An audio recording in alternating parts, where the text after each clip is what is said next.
사랑함으로 소망을 주십니다 라는 제목의 말씀으로 하나님 말씀 선포하도록 하겠습니다. 9일날 7시 무렵에 JTBC라는 방송을 뉴스 겸 이렇게 보고 있는데 그 MC분께서 이런 질문을 했습니다. 저에게는 이런 뉴스 제보가 있는데 여러분들 같으면 어떻게 판단하시겠습니까? 어떻게 재판하시겠습니까? 라고 묻고 60대 어머니 한 분이 딸을 살해했답니다. 어떻게 생각하십니까? 라고 이야기를 시작했습니다.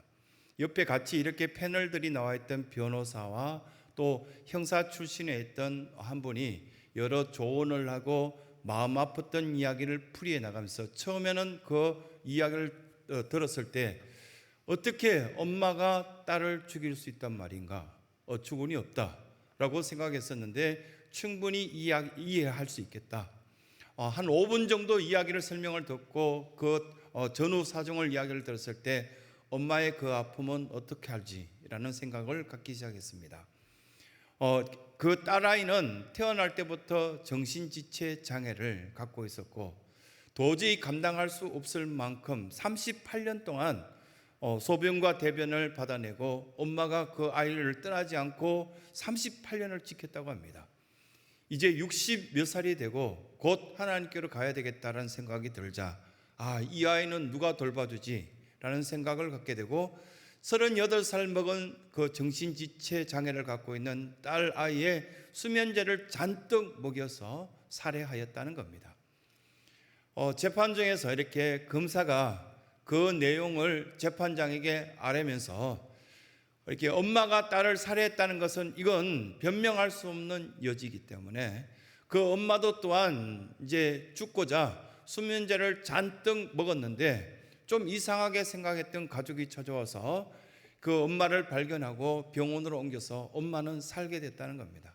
제발 죽여달라 이렇게 부탁하고 또 이렇게 재판석에서 재판장에게 저는 차라리 죽었으면 좋겠습니다 라고 말하는 그 엄마의 어떤 소리를 듣고 검사가 어쩔 수 없이 최하의 형량을 이제 이렇게 언도하는 어떤 재판장에게 부탁하는 공판의 내용들을 이야기합니다.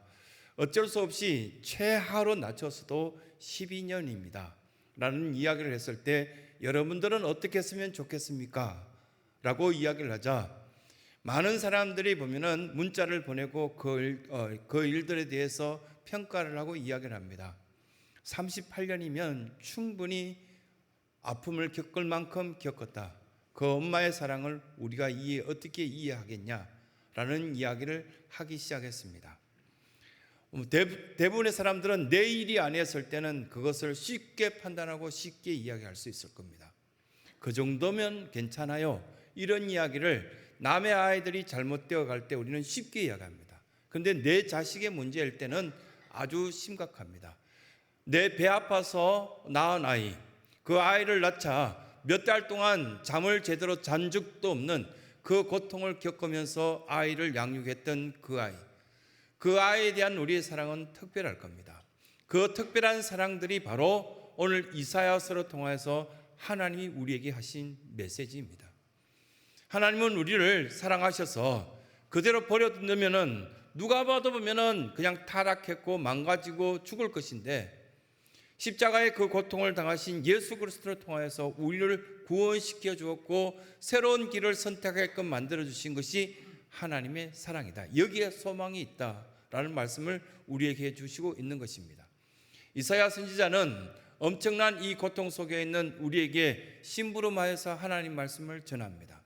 우리는 신앙생활 한다라고 이렇게 말한다는 것은 하나님을 경외한다, 하나님을 앙망한다 이렇게 말로 표현할 수 있겠습니다. 경외한다는 말은 내가 하나님을 믿기 때문에 두려워하기도 하고 또 때로는 하나님을 너무 많이 사랑한다 이렇게 표현할 때 경외한다라는 표현을 하고 있지 않습니까? 또 다른 어떤 말로 앙망한다 이런 어떤 표현들을 영어로나 다른 어떤 표현으로 보았을 때 내가 우러러봅니다. 내가 기대합니다. 하나님 없이 도저히 저는 어떤 판단도 할 수가 없습니다. 이것이 앙망이란 단어의 뜻 같습니다. 그럼에도 불구하고 하나님에 대한 어떤 사랑들을 제대로 깨닫지 못한 자식의 모습이 너무 처참하고 부끄럽게 짝이 없습니다. 엄마의 사랑들을 제대로 알았다면 내가 엄마에게 그렇게 못되게 말했겠냐? 이것이 이사야 선지자가 이 성경을 통해서 우리에게 하시는 메시지의 핵심이라는 사실입니다. 우리가 하나님의 그 사랑을 앙망하는 태도, 경외하는 태도, 제대로 믿고 있다는 어떤 표현들을 제대로 했다면 내가 그렇게 부끄럽게 짝이 없게끔 그렇게 교만하게 말했겠는가? 왜 쓸데없는 길로 갔겠는가? 그런데 이사야 선지자는 이 오늘 본문으로 통해서 두 가지를 뚜렷하게 하나님 앞에 기도하며 나갑니다. 저에게 심부름 시켰던 하나님, 제가 이 백성들에게 정말 하기 싫은 이야기를 했습니다. 찾아가서 하나님 사랑하는데 돌아오라고, 돌아오지 않는다면 우리에겐 소망이 없다고, 그 사랑을 깨닫는 것이 소망이다, 이 말을 전하면서 이스라엘 백성들에게 향하여서 그 체험하였던 모습들을 하나님 앞에 두 가지로 기도합니다. 하나님, 구약의 여러 사건들을 볼 때, 출애굽기나 레위기서나 여러 모습들을 볼 때 제대로 앙망하지 않는 이스라엘 백성들도 사랑하셔서 그들에게 기적을 보여주었지 않습니까? 홍해를 갈라지고 죽었던 사람이 살아나고, 이런 일들을 앙망하지도 않고 제대로 경외하지도 않고 믿지도 제대로 않는 이스라엘 백성들에게 그런 기회를 주셨듯이 우리 백성들, 이 백성들, 지금 바벨론 포로가 되어 와서도 정신 못 차리는 이 사람들에게 하나님 사랑을 베푸셔서 소망이 있기를 소원합니다. 이게 첫 번째 기도 제목이었고요. 두 번째 기도 제목은 언약대로 되었으면 좋겠습니다. 조금 언약에 빗나간 저들의 모습을 볼 때 서약했고 각서섰고 그렇게 했지만 살다 보니까 삐걱거리고 잘못된 길을 간 거 좀 용서해 주시고 언약대로 소망 있는 그런 백성 되었으면 좋겠습니다. 이걸 두 번째 이사야는 지금 기도하고 있는 겁니다. 이 8절의 말씀들을 쥐어짜서 제대로 다시금 내 마음속에 담아보면 두 가지 기도 제목이 뚜렷하게 보이는데, 하나님, 저에게 기적이 필요합니다. 제 습관은 제대로 고칠 수도 없고요, 바꿀 수도 없고, 하나님의 사랑을 제대로 깨달아서 소망 있는 인생 되었으면 좋겠습니다. 또 한 가지는 제가 세례를 받을 때, 직분을 받을 때 서약했던 그 서약대로, 언약대로 저도 물론 수정하겠지만 하나님의 그 사랑이 저에게 소망되는 길들이 열려지기를 소원합니다. 이런 어떤 내용들을 오늘 우리에게 말씀하고 있는 겁니다. 그래서 첫 번째, 하나님은 사랑하는 자들, 그 사랑하는 자들은 반드시 택한 자들이라는 것을 말씀 가운데 가르쳐주고 있습니다. 1절 시작할 때 어떤 단어가 있나요? 원하건대. 이런 단어는 평생 우리가 이렇게 생활하는데 옆에 사람이나 자식들에게나 어머니에게나 아버지에게나 이웃들에게 이런 단어를 쓰는 사람은 없을 겁니다. 그런데요, 성경에 보면 여러 군데 보면은, 여러분 혹시나 전화기를 한번 검색해 보면 원하건대 딱 치면 성경이 쭉 수십 가지 요절들이 떠오릅니다. 하나님만이 우리에게 말씀하신 내용일까? 그런데 이사야나 아니면 디도나 여러 하나님의 사람들이 하나님 앞에 이 백성들, 자기 주변에 있는 사람들이 너무 어처구니 없는 행동들을 볼 때 이렇게 살아서는 소망이 없는 것 같아. 그래서 원하건대 하나님께서 이 백성들을 원하는 백성, 하나님이 다듬으시는 백성 되길 소원합니다, 이렇게 말씀 전하는 것을 보게 됩니다. 원하건대라고 그렇게 말씀하시고 난 뒤에 주님이 이 땅에 강림하셔서 라는 어떤 말씀들이 1절에 진행된 것을 보게 됩니다. 예수님께서 우리 가정에 오시지 않으면, 우리 사업장에 오시지 않으면, 이 교회에 임재하시지 않으면 우리에겐 정말 소망이 있을까 생각해 보면 소망이 없다라는 것이 증명된 사건입니다. 지금 내 마음이 완악하기 짝이 없고 이 귀에 말씀이 제대로 들리지도 않고 변화받은 인생이 되지도 않았는데, 하나님이 강림하시지 않으면 원하건대 그 강림하심이 제 이 자리에, 내 마음속에, 우리 가정에, 내 사업장에, 내 일하는 곳에 하나님의 임재하심이 있어서 그 모든 것들이 변화되길 소원합니다. 소망으로 바뀌어지길 소원합니다. 이렇게 말씀한 것들이 1절입니다. 그 다음 2절에 가면 그 강림하심으로 통하여서 하나님의 역사가 우리 속에 나타나게 될 때는 그 사랑이 마치 불이 섭을 가르듯이, 이건 섭이라는 어떤 단어는 여러분들 또 사용하지 않는 단어잖아요. 내 속에 불이 나는 것 같아, 이렇게 보면 화가 나면 그렇게 표현하지, 불이 섭을 사르듯이 이렇게 표현하지 않잖아요. 그래서 여러 어떤 단어들의 사전을 찾아보고 그렇게 해봤자 이 섭이라는 단어는 잘 나오지 않습니다. 거의 안 나옵니다. 근데 신약 사전에는 뭘로 표현되어 있냐면 땔감, 불이 잘 붙는 것. 하나님이 임재하셔서 이제 이렇게 보면 잘못된 모든 것들, 습관들, 잘못된 은행들, 이런 것들은 불로 태워버리듯이 내가 좀 바뀌었으면 좋겠습니다. 그 말씀들을 이사야가 이렇게 말씀하시면서 하나님의 강림하심으로 통하여서 두 번째는 내 속에 불타버려서 그것들은 사라지듯이 하나님의 임재로 통하여서 사랑이 깨닫길 원합니다. 이런 말씀들을 우리에게 해주고 있습니다. 그러면서 3절에 가면은 또 이렇게 말씀합니다. 우리가 생각하지 못한 두려운 일을 행하시던 그 하나님.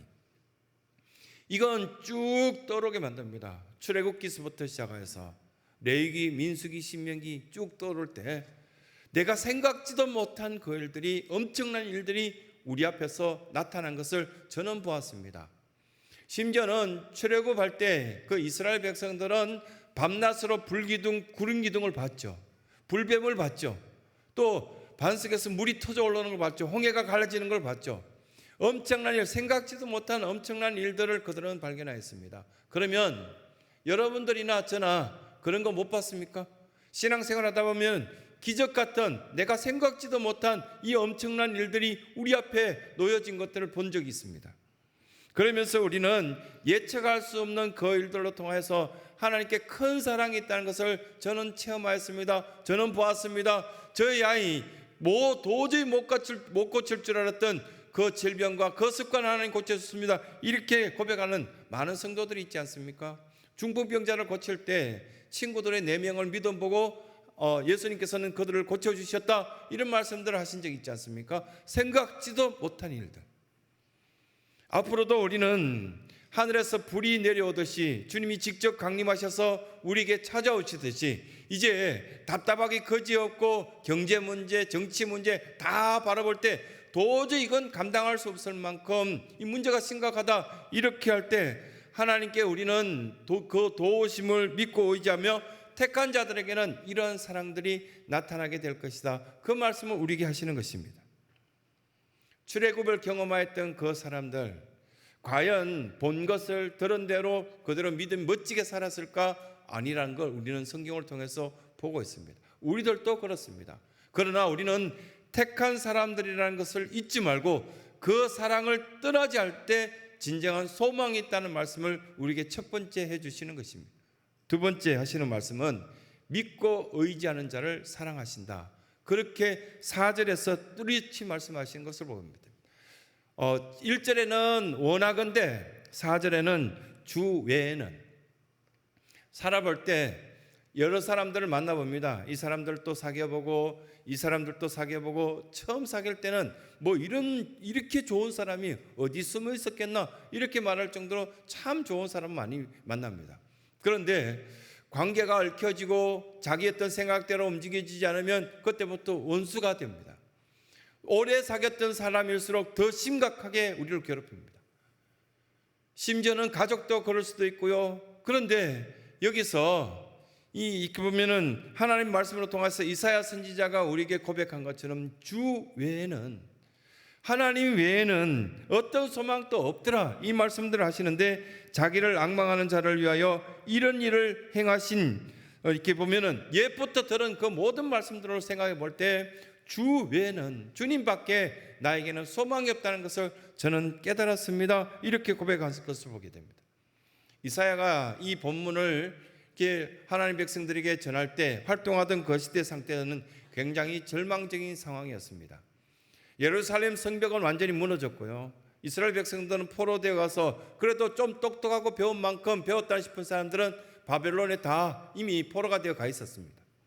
그런데 여기서 무슨 희망이 있느냐? 의지할 것이 없다라고 이야기하는 것이 정상입니다. 그런데 이사야를 통하여서 하나님은 많은 사람들에게 하나님께서는 소망이 있다는 이야기를 전해주시며 메시아가 곧 우리에게 올 것이다, 이렇게 말씀하시고 다윗으로 통하여서 고백한 내용이 시편 51편 17절에 말씀하신 것을 우리는 기억할 필요가 있습니다. 하나님께서 구하시는 제사는 상한 심령이라. 하나님께서 구하시는 제사는 상한 심령이라. 상하고 통해하는 그 심령을 하나님께서 멸시치 않을 것이다 라는 말씀을 이 다윗으로 통하여서 우리에게 알려주신 메시지가 있습니다. 어떤 때 우리에게 희망이 있는가 가만히 들여다보면 아이를 키울 때도, 내 자신을 바라볼 때도, 우리 사랑하는 신성의 모든 성도들을 바라볼 때도 이게 이렇게 하면 안 되겠구나, 무릎 꿇고 하나님 제가 잘못했습니다 라고 통해 자복하는 그것들이 하나님께 드리지는 이 제사보다 훨씬 더 효과적이고 훨씬 더 강한 능력이 있구나라는 것을 우리에게 말씀하시는 것입니다. 사랑한다는 것은 그 사람을 인정하는 것이고, 내가 당신을 믿겠다, 사랑한다는 것은 내가 당신을 의지하겠다, 우리 같이 한번 살아보자, 이것이 사랑하는 것 아니겠습니까? 그런데 사랑한다면서 가끔씩 만나고 잘 지냈냐, 이 정도로 표현한다는 것 사랑하는 것 아니다라는 말씀을 우리에게 해주고 있습니다. 결국은 6절에 이렇게 말씀하십니다. 우리의 의는 다 더러운 옷 같다고. 우리가 그래도 잘했다고 표현한 이 모든 것들은 더러운 옷 같다고. 누가 봐도 보면은 다 더러운 옷인데 자기는 내가 보면 한 20년 전부터 내가 즐겨 입던 옷이라고, 나 이 옷을 버릴 수가 없다고. 그러면 아내들이, 남편들이 막 그러지, 버리라고, 너무 더럽다고, 이제 낡아서 유행 지나서 보기도 싫다고. 그런데 그것이 자기의 의인 줄 알고 입고 이렇게 자랑하고 있는 모습들을 보여주고 있습니다. 그러면서 이런 내가 자랑스럽게 생각하는 이 의, 이렇게 내가 이렇게 습관을 들여서 이렇게 나는 절대 자매 습관이나 라이프 스타일이 기도할 수 없어, 나는 말씀 볼 수 없어, 그렇게 하면 정말 사랑받겠냐, 이런 말씀들을 하시면서 그렇게 하면서 6절의 끝부분에 가면 다 잎사귀 같이 시든다고. 잠깐 눈 떴다 감았다가 다시 떠보니까 70이 되지 않던가요? 엊그제까지 주방에서 막 봉사하고 찬양하고 막 그랬는데 정신 차려보니까 80이지 않던가요? 금방 우리가 시드는 덜풀과 같은 인생이라고 이사야 선지자가 이야기했고, 여러 선지자들이 그렇게 말씀했고, 예수님도 우리는 너무 연약한 그릇이니까 정신 차려야 된다, 이 말씀하실 때 우리는 또 다른 기회가 있을 줄 알았습니다. 또다시 그 시간과 그 환경이 될 줄 알았는데 우리에게 이렇게 말씀합니다. 예수님을 정말로 사랑하지 못한다면 소망이 있겠냐? 이 말씀들을 두 번째 해주시면서 하나님의 떠난 자들의 모습이 어떤지 한번 잘 살펴보라고, 그들은 시들어버린 풀과 같다라는 말씀을 6절에서 우리에게 가르쳐주고 있는 것입니다. 지혜로운 자들이라면 이 말씀을 깨달아서 내가 당장 결단하고 어떤 것을 해야 될지 말씀하고 있는 것을 알게 되겠죠. 그러면서 세 번째 이렇게 말씀합니다. 사랑하는 자들은 반드시 고백이 있다고. 베드로에도 고백이 했었고요, 많은 사람들이 고백했을 때 가룟 유다에게 그 고백을 요구했을 때 그는 고백할 수 없었던 것 같습니다. 이 땅의 모든 존재는 고난을 겪은 다음에 봄을 맞이합니다. 겨울 다음에 봄입니다. 가을 다음에 봄이 아니라 가을 다음은 겨울, 겨울 다음에 봄입니다. 고난이 있은 다음에 경고해 주는 모습들을 보게 되고요, 고난이 있은 다음에 우리가 성장되는 여러 가지 모습을 보고 있지 않습니까? 지금 외롭고 처절하게 힘든 여러 가지 일들 다음에 반드시 하나님께서는 준비되신 봄을, 또한 성공된 여러 가지 인생들을 우리에게 보여주시겠다, 그 말씀들을 우리에게 하고 있는 것입니다. 그래서 우리에게 고백을 요구하십니다. 저는 하나님을 떠나지 않겠습니다. 저와 하나님과 동행하겠습니다. 하나님께서 주신 그 사랑에 깊이 있는 사랑을 체험하겠습니다. 그렇게 했을 때 소망 있는 믿음의 백성이 된다, 그 말씀들을 하고 있는 것입니다. 8절 한번 같이 읽어주시겠습니까? 시작.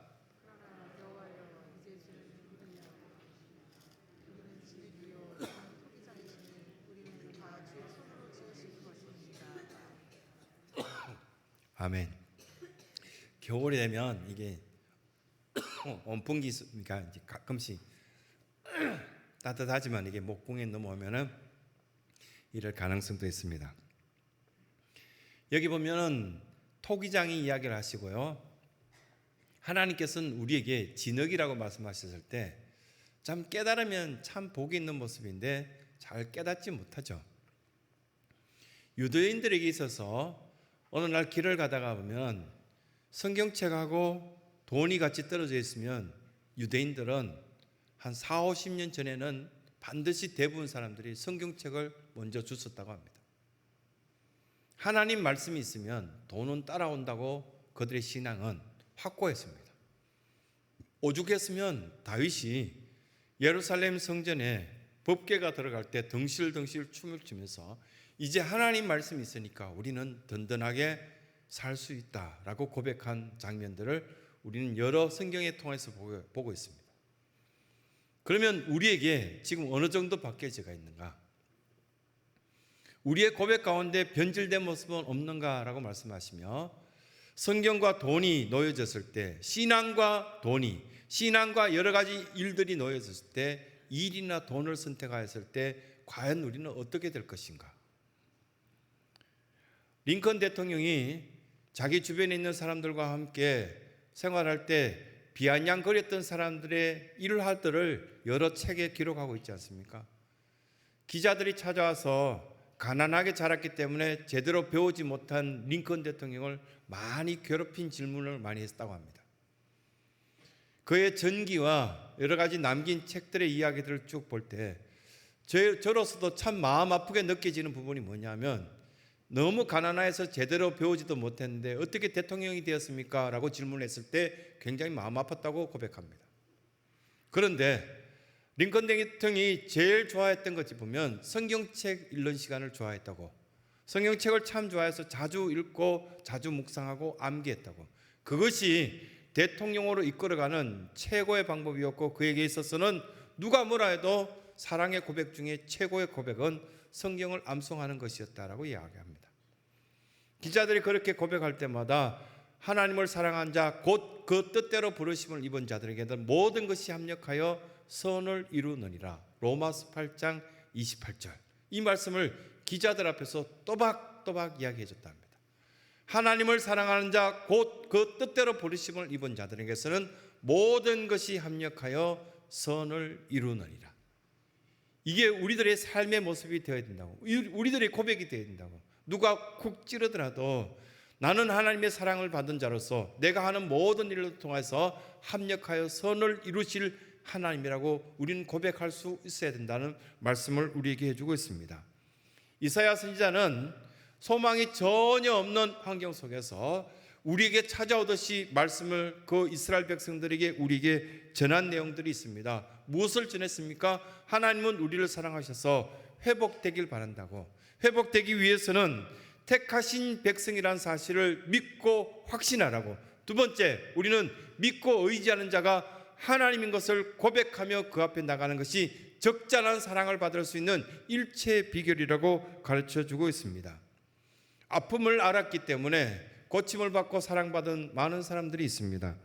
대구에서 공부하며 자랄 때 중국에서 온 선교사님이 있었습니다. 그분의 고향은 미국이었습니다. 이 토레이 목사님, 루벤 토레이. 왜 이 목사님의 이름이 갑자기 기억났냐면, 월드컵을 보다가 우리 보면은 감독의 이름하고 비슷해서 갑자기 그분 생각이, 어릴 때 들었던 생각이 났습니다. 루벤 토레이 목사님.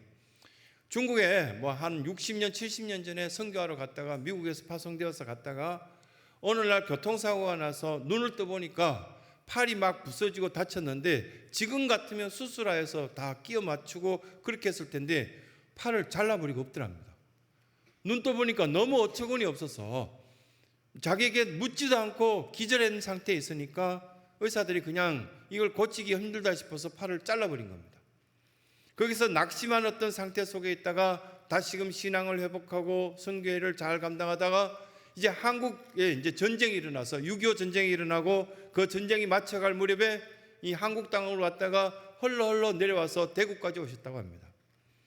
그런데 그때 당시에 저도 어릴 때 보면 교회 가거나 길거리에서 팔이 없는 분, 뭐 이렇게 보면 상이군경이라 그랬죠. 그런 분들이 꽤 많았습니다. 다리가 없으신 분들도 있고요. 그분들이 가끔씩 갈고리 같은 걸로 이렇게 손을 쑥 내밀면서 뭐 먹을 걸 좀 달라, 아니면 돈 좀 달라 할 때 깜짝 놀라서 아이들이 막 도망갔습니다. 그런데 이 목사님, 토레이 목사님이 그 사람들을 따로 다 모아서 나도 팔이 없다, 그런데 하나님을 믿으면 소망이 있다. 하나님은 여러분들을 사랑한다. 내가 아픔을 겪었기 때문에 당신들은 어떤 아픔이 있는지 나는 잘 안다. 이 이야기를 자신 있게 이야기했는데 대부분의 건강한 사람들이 이야기했을 때 그 이야기 듣지 않습니다. 외면합니다. 비아냥거립니다. 그리고 그분들은 내가 전쟁터 나가서 팔이 잘리고 다리가 잘렸는 것, 이거 굉장히 나는 부끄럽게 생각한다. 화를 내고 소리쳤는데요. 루벤 토레이 목사님이 그들 앞에서 당신들도 소망이 있다. 하나님 당신들을 사랑하기 때문이다. 이 이야기할 때 고개를 숙이며 그들이 모여와서 교회를 이루고 신앙생활을 시작했다는 이야기를 자주 들었습니다. 그러고 난 뒤에 이 목사님이 가장 먼저 보면은 의족, 의수를 만들기 시작했고 그것들이 한 50년, 70년 전에 시작되었던 것들이 지금 굉장히 발달된 모습으로 우리 앞에 보여지고 있다고 합니다. 만약에 우리에게 잃어버렸던 팔이나 다리처럼 이런 어떤 소망이 없는 것들이 있다면 오늘 예배를 드리면서 같이 기도했으면 좋겠습니다. 하나님, 잃어버렸던 소망들이 회복되고 하나님의 사랑들을 깊이 있게 체험되어서 소망 없는 사람이 아니라 소망 있는 사람 되길 소원합니다. 같이 기도했으면 좋겠습니다. 또 여러분들이 이 자리에 나왔을 때 저는 이런 아픔이 있습니다. 그 아픔 내려놓고 새롭게 변화된 인생을 살고 싶습니다. 큰 하나님의 사랑을 체험하고 싶습니다. 그런 기도 제목이 있다면 이 시간 함께 기도했으면 좋겠습니다. 한 1, 2분간 기도하실 때 말씀의 은혜 입은 대로 제가 소망을 다시금 회복하기 위해서 하나님의 크신 사랑들이 저를 만져 주옵소서라고 소원하시면서 한 1분간 같이 기도하며 나가도록 하겠습니다.